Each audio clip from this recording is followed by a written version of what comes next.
Live. We're there for you. ABC4 News at 6 starts now. Good evening. I'm Jordan Burrows. In for Glenn Mills and Emily Flores. Thanks for joining us. We begin with a look at weather. Warnings are being issued across the state tonight, and wildfires have affected traffic earlier this afternoon. Chief Meteorologist Alana Brophy is tracking this all just upstairs at the ABC4 studio. Alana, already looking so windy out there. I'm so sorry, but it's so important you tell us what's going on tonight. Oh, we knew this was coming, Jordan. We've been talking about in the strong southerly flow, just creating worsening fire conditions. And so that's something we're going to battle. We start off with our Colonial Flag Tower camera, and you can see southerly winds pushing that in the north, but it's also an issue down there in southern Utah. Our Dixie Tech camera showing blowing dust throughout Washington County where the high wind warning is in effect. And as we look at our wind gusts packing a punch along the Wasatch Front and West Desert, that's where we knew the bullseye would be today. 54-mile-per-hour gust in Milford, 47 miles per hour in Cedar City. And those winds don't want to quit. That's why that high wind warning is in effect now for the western side of the state, and it does include Salt Lake County. That was added new this afternoon, and it holds until Saturday at 10 p.m. The wind advisory in Tan, that also has been extended until tomorrow night. So these gusty conditions are not going anywhere. Southerly winds often crank the temperatures, and yes, we've seen it. We're sitting at 99, but we hit 100 in Salt Lake City for our third triple-digit day of the season. It's 101 in St. George with 90s along the Wasatch Front. That's way above average. High heat, whipping winds, and yes, that leads right into the red flag warning that is in effect. It encompasses a bulk of the state. Fire conditions are critical and want to stay that way for Father's Day weekend. What you need to know and the timing on thunderstorm activity coming up in my full forecast in just a few moments. Jordan, over to you. All right, thank you very much, Alana.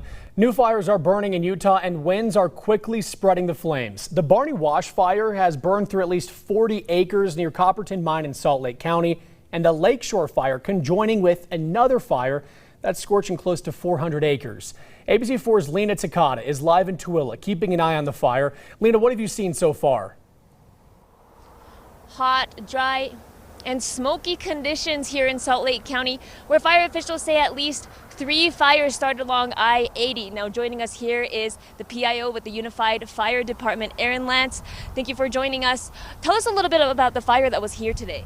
So at about 12:30, units from Unified Fire, Salt Lake City Fire, and Murray were dispatched to this area of I-80 for reports of a brush fire. It was originally on the east side of I-80, and with the wind conditions at that time at about 25 miles an hour, it quickly jumped and spread to the west side of I-80, closing I-80 briefly in both directions. Crews were able to get this fire here under control very quickly and only burned about 45 acres is what the state's estimating in this fire. Once they were released from this fire, they went and joined Tooele County to fight the fire that you can see behind me that is still going in Tooele County. So the Tooele County fire, that's the Lakeshore fire? That is the Lakeshore fire, yes. What do you know about that fire? The only thing I know right now, the state's saying that it was 2 fires that combined into one, and it's approximately 450 acres estimated right now. Now, the fire that was here is not part of the fire that combined with the Tooele fire. No, they're 2 separate incidences. I see. Now, how is the wind impacting? How is the wind impacting these fires? It impacts it quite a bit. Estimated earlier today, like I said, about 25 miles an hour and changing directions pretty frequently. And that gives the fire that ability to run in all directions, unpredictable. So it does take its toll and it can get away from us very quickly.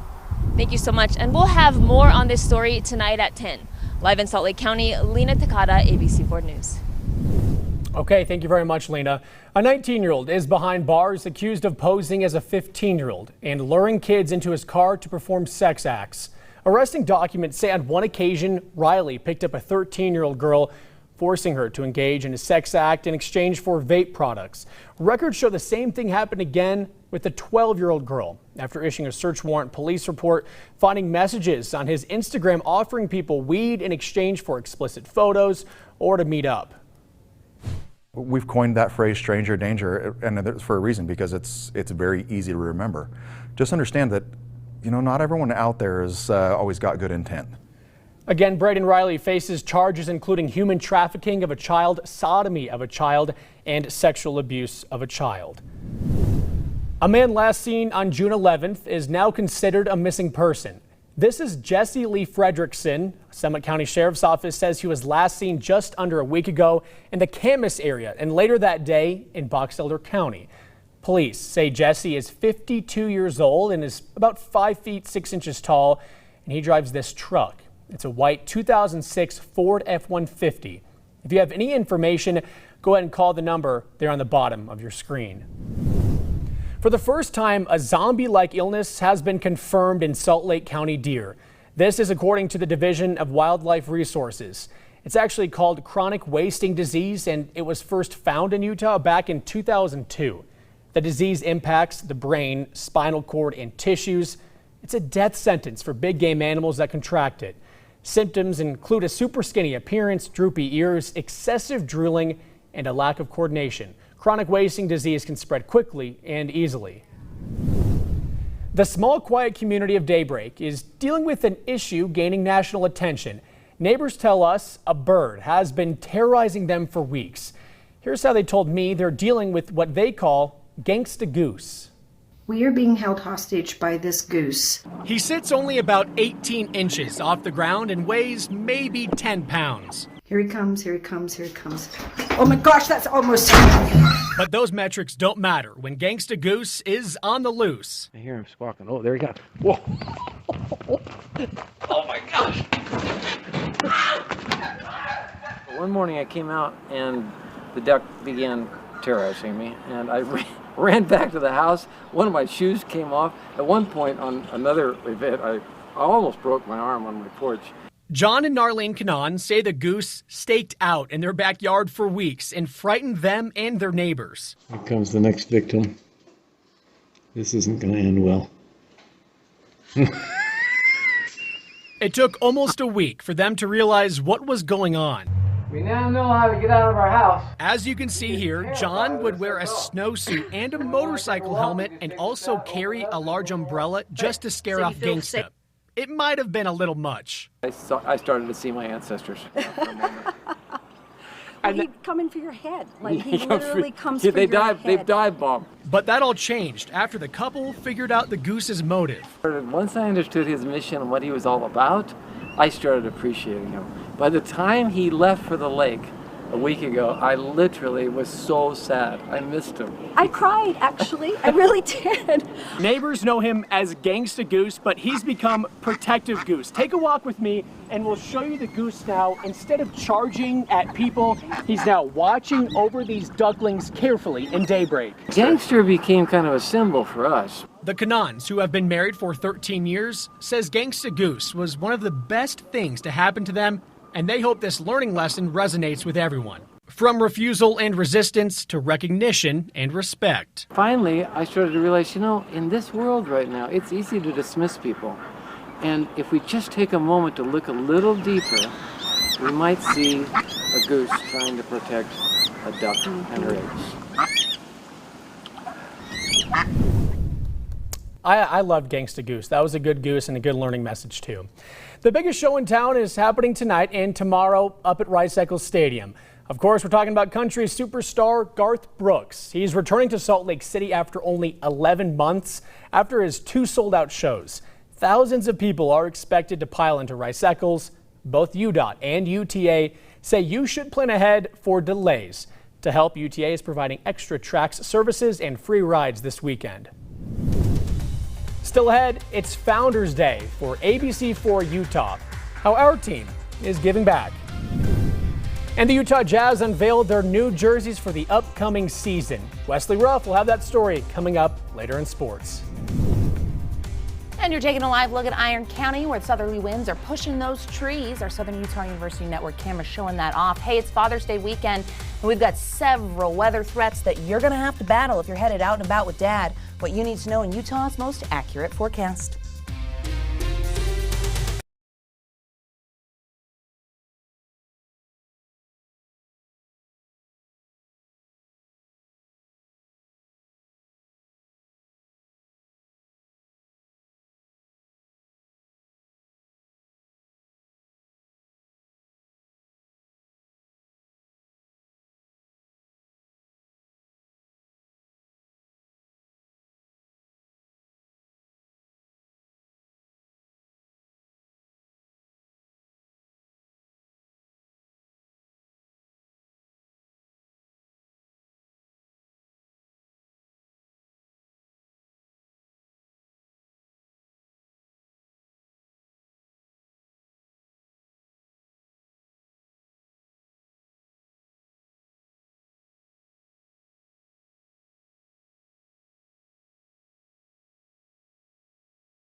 You're watching ABC4 News. Our ABC4 Utah team is celebrating Nexstar's Founders Day of Caring. It's one of many chances we get to serve our community. ABC4's Emily Flores helped out at the Utah Food Bank today. Good evening. Today, ABC4 has dozens of volunteers helping out in various capacities on our Nexstar Founders Day of Caring. Here we are at the Utah Food Bank giving back. Packaging one item at a time, it's one way to give back at the Utah Food Bank. Food, time, and money. And especially during the summer months, a time many forget about the great need across the state. Summer's a critical time of need because kids are out of school and lose access to school meals. At the same time, donations tend to slow down, so we really need people's help during the summer.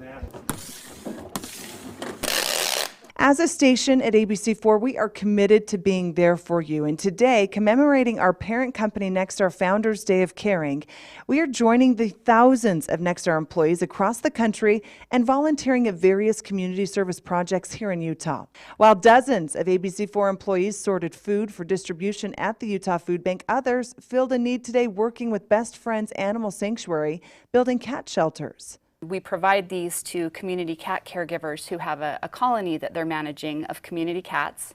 And we just want to, obviously this time of year, the need isn't great for shelters. We are giving back here today as a thank you to all of our viewers in the community for the support that we as the station at ABC4 receive from each and every one of you. And we encourage all of you at home to also give back to your community. From the Utah Food Bank, I'm Emily Flores, ABC4 News. Thank you very much, Emily. Time now for the Mountain West Minute and a snapshot of the stories making headlines across the region. We begin in Nevada. A son's attention captured when he saw these photos. Skeletal remains in the sand at Lake Mead. Police say those bones are from sometime in the 1950s. And Todd Colid believes they belong to his father, who drowned in the lake in 1958 when Todd was just 3 years old. The remains missing 2 front teeth, just like his father. New video shows Colorado officers saving a distressed man's life. This happened yesterday on a bridge. Both lanes of the busy highway shut down while officers spoke with this man in crisis.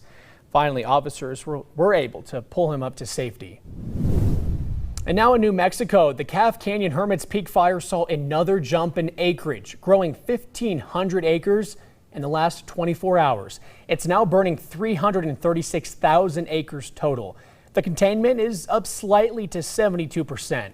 Dry and windy conditions continue to challenge firefighters. Time now for Utah's most accurate forecast with Alana Brophy. Weather rates certified 11 years in a row. And of course, we have to turn to our chief meteorologist, Alana Brophy. We have wildfires, 100+ degree heat. Alana, a lot going on right there. Definitely, as we head into the weekend, Jordan, we know a lot of folks want to head out and about, celebrate Dad, but we've got several Utah weather elements, and as you just heard, it's throughout the entire West as New Mexico continues to deal with those fire concerns. What you're looking at is our time-lapse video coming out of Salt Lake. Look at the blowing dust. This has been the consistent throughout the day. That high wind warning went into effect for the West Desert at 10 a.m. You can't even see the Ochres. I know, it's been one of those days where we definitely deal with air quality impacts, moderate air out there at times because of these strong winds. We've got above average heat as we hit the triple digits in Salt Lake, sweating it out there. We will start to cool. Warnings have been extended and expanded. We touched on the winds. We're going to look at that red flag, and we know that the weekend could bring some thunderstorms. Some are out there today, but we're tapping into a little more moisture, so I'll show you where. 103 for that high in St. George. Salt Lake did top out at 101. That's 2 degrees below the record for today, but you see a lot of 90s throughout the state, running way above average. 84 is the average high in Salt Lake this time of year, way above it.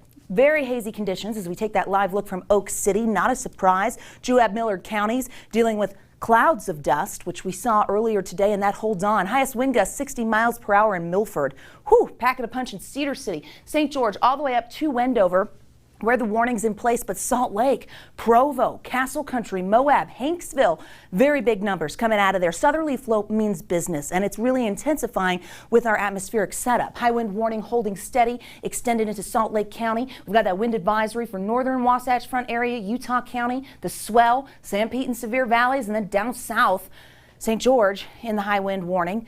We know that Kanab and the wind advisory, this holds until 10 p.m. tomorrow night. So it's not over yet, folks, and the fire danger expands. Elevated risk all the way over to the basin. Critical risk pushing closer to the Wasatch Front. Our red flag warning is in effect and stays that way. We have very dangerous conditions outside. As you get ready to go out for the weekend, you have to do your part because any fire start will spread quickly. With these conditions, we get erratic fire behavior.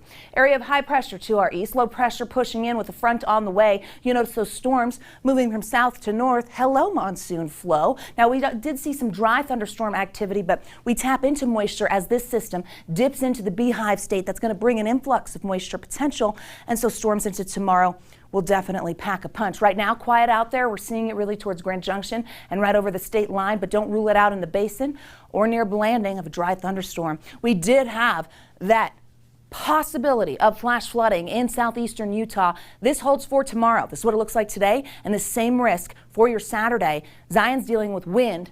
The rest of our national parks could see some wetting rains and possibility of flash floods. Not the weekend for the slot canyons. Okay, Futurecast shows us why, because you get those stronger storms coming through by the afternoon. Could see some in central Utah. Southwesterly winds can often dry out the surface layer, but we know we're not finished. As we head into Sunday, a cold front approaches. That's why we see development by the afternoon in the West Desert. There is a chance of a thunderstorm in the Wasatch Front area every day of the weekend. So you should just know that as you head out, play it cautious and stay weather aware. 80s for tomorrow, low 90s in Salt Lake. We've got 80s for the I-15 corridor, 90s over in Moab, thunderstorms in eastern Utah, blowing dust and hazy skies, and we're going to see additional cloud cover. So partly to mostly cloudy skies expected for your Saturday.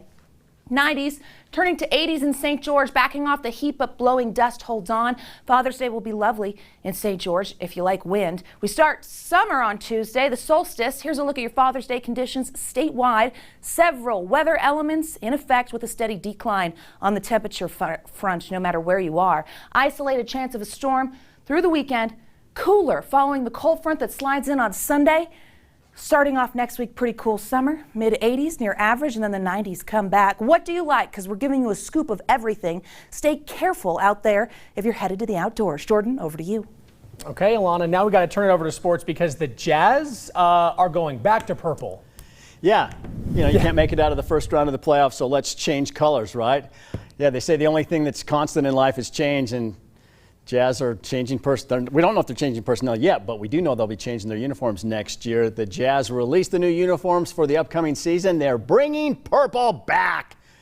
It's the mountain jersey that the Jazz wore when they went to the NBA Finals back in '97 and '98. They wore it occasionally a couple of years ago, but it's now going to be in the rotation from now on, along with the dark mode jersey with the black and yellow color scheme that was leaked to the media a couple of months ago. Those jerseys have not been as well received as the mountain jerseys. The feedback from fans have been a little polarizing on those colors. But hey, if they win in them, it really won't matter what they're wearing. After a 2-week break, Real Salt Lake is back on the pitch tomorrow when they host San Jose. Good news and bad news for RSL. Good news, they're playing at home where they've been pretty good this year. The bad news is they still don't have their captain, Damir Kreilach. We're definitely feeling for him. We want him on the field with us. We want him healthy and in training, and because he's a massive part of our team. He's our captain. He's our leader. We haven't had him much this year, and I think we're comfortable without him. And it's just the next man up. A lot of people have to step up, and I think we're doing a fine job without him. And hopefully we can get him back towards the end of the year. A place of strength for us is playing at home. I think for us it's really taking each game at a time and not really looking at a block of games, but taking San Jose and really breaking that down and figuring out ways that we can thwart what they do whilst continuing to improve the way we want to play and take it one game at a time. The positive is that we have 5 of 7, but always with the thought that the most important game is the one right before us. Well, Tony Finau's stay at the United States Open was a little shorter than he expected. Finau bogeyed the last 2 holes today to shoot a 72, finished at 5 over par. For 2 days, he missed the cut by 2 shots. Conditions at Brookline Country Club near Boston today, good for some scoring. Masters champion Scottie Scheffler looking to win the first 2 majors of the year. Chip shot out of the rough. 3rd shot on the par 5 14th, tracking, goes in for the eagle. He's tied for 6th right now. Defending champ Jon Rahm putting for an eagle. He drains it. He's right in the mix. He is now tied for 2nd with Rory McIlroy and Colin Morikawa. He's won 2 majors already, looking for a third. Birdie putt here. He moved way up the leaderboard. Joel Damon, a qualifier for this event, had this putt for this is the putt for a birdie. Lengthy putt. He knocks this thing in. He's tied for the lead at 5 under par. Morikawa had a chance to have the lead by himself. This is a putt for an eagle, short one, and he jabbed it and then said, oh yeah, something's wrong with the putter, which is obviously the putter's fault. He's tied for the lead with Damon. Check out this shot by Cam Young, par 3, 165 yards, and he hit it exactly 165 yards right in the cup for a hole-in-one. So congratulations to him. If you're going to get an ace, you might as well do it in the United States Open. You know, he was 7 over at the time, Jordan, when he hit that shot, and when they showed him, we're thinking, why are they showing this guy? Because he's 7 over, and then he knocks it in the hole. So yeah, just like your sports producer, Josh Witzel. Josh got his first hole-in-one yesterday. I still never had one. I know you said you've had one before. Where was it at? Do you remember where it was? Do I remember? Let me think. Yeah, no, I remember everything about it. I was at the Homestead a couple years ago. Gotcha. Well, congratulations, because I've never had one. Thank you, Wes. It's like something that would come from a children's book. See the real-life upside-down house, inside and out, not from Stranger Things. That's coming up.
All right, finally at 6, a real-life upside-down house. It's in Romania, but it is offering tour. Oh!